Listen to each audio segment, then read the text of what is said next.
Hey everybody, hope you're doing well today. Thank you for checking out the MMG. We are going to do a quick look at my time at Sandrock, and I'm going to keep this short and sweet, hit some of the highlights, and kind of give you my initial opinions of early access so far. We're going to start out on the Steam page. The game just released on May 25th. It's got almost 4,000 reviews, mostly positive, 79%, so that's pretty good for early access for most of these games. The price tag is $24.99 regular. Right now, it's currently a single-player game. They do have plans for multiplayer. All right, let's get into the game real quick and check out some of my highlights. All right, first thing I'm going to show off is the very colorful and just fun town that they've created here, Sandrock itself. There's lots of NPCs. There's lots of character individuality. Nah, that's not the right term. Lots of interesting characters, we'll say. That are fun to interact with, to learn their stories, to work with them on quests.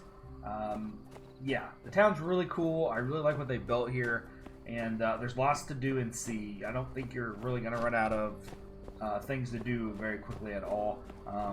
Yeah, so here's what the town looks like, running through it real quick. So here's what your little village looks like to start out with. You're going to expand that and make it larger.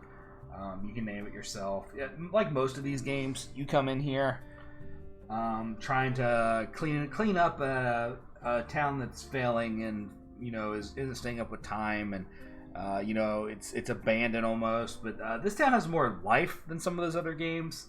It's not quite as of a downer game, I guess, to start out with. Like, you don't necessarily have to bring all the life back, but you are trying to help build it up, and you're actually replacing someone who's retiring, so they didn't die, your grandfather didn't leave you something, like typical games. So you're replacing them, and you're going to expand it and make it bigger and better. And there's lots of options and ways to do that as you progress throughout the game. Another thing that I want to mention that makes this game a little bit different than some of the others of this type, there is combat, and it is open world combat. Like, you can come out here and start attacking these bumble ants if you want, and you can see you can actually hurt them and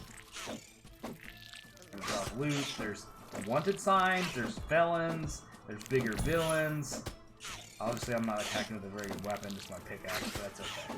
I'm going to give you guys the basics here. There we go. Learned about the bumble ant.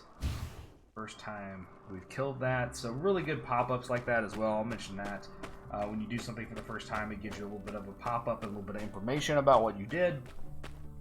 All right, we're going to look at the main building or construction. This is one of my favorite parts of this game. Whenever you pick a recipe to put down or to start building, it'll give you a menu before this, and then you see the components that you actually need to build, and then you can actually pull it off. Let me show you what it looks like here.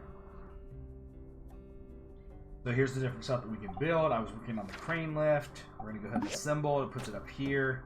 And then you can actually put what you need. So I can put my sticks on. Boom. And then you can actually cycle through to see what else you have. Like, I don't have any other parts right now. But if I did, I could go ahead and attach them. Then when it's done, you can place it over here like I did the recycler. I kind of like this system. It's pretty nice. You don't have to have all the materials in your inventory at once. You can attach things as you get them, which I like. That is how the building works. All right, we're going to talk about the knowledge trees and knowledge skill. We're going to call it the knowledge tree, basically.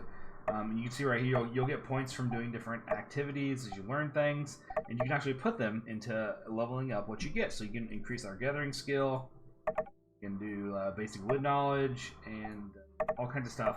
And there is different trees, so you're not just stuck with one. You can kind of look at those, and so there's a skill tree, which is kind of unique for this type of game. Not all those have that. I'm going to take a look at the social tab next. Pretty common for this type of game nowadays. Didn't used to have these, right? The older games, but now it's pretty common. You can see what they like and what your level of acquaintance is with them. And yeah, you'll see more NPCs as you unlock them as you keep going. You can also see love, like, and dislike, and hate. Social network. Then there is a buddy discount and a friend discount you can get with them as you level up. All right, let's start out with the basics. You can see down here at the bottom of my bar, I have a health in the green and then an energy in the yellow or orange, whatever you want to call that. Most of these games do that type of system. The more you work, the more energy you use, you need to go to bed. So it's based off of the day system. There's a whole calendar. As you can see, I just passed out because I didn't get in bed in time. That is the thing. Like, most of these games do that. And you know, you'll get maybe a little bit of a penalty the next morning when you wake up because you didn't make it to bed. Pretty common system for these type of games, and you know, it works really well. All right, so that was my quick look at it. Hopefully you stayed with me. We're now going to look at the roadmap because they have a lot going on. Not only have they been patching this, but they have a roadmap that is planned very soon. This is for 2022. So let's take a look at it real quick. You can see early August version updates. And again, this is an early access title. We all know how development works at this point, unless you're new. There's going to be a lot of things come and leave this list. Come in and leave. They're going to add more things that they were able to throw in there. They're going to hit some roadblocks, and some of this isn't going to happen. That's just how road maps typically work. You can see here's some mid-October version. Then you have some Xmas or, you know, end of the year stuff that they plan to add. So they have a lot planned.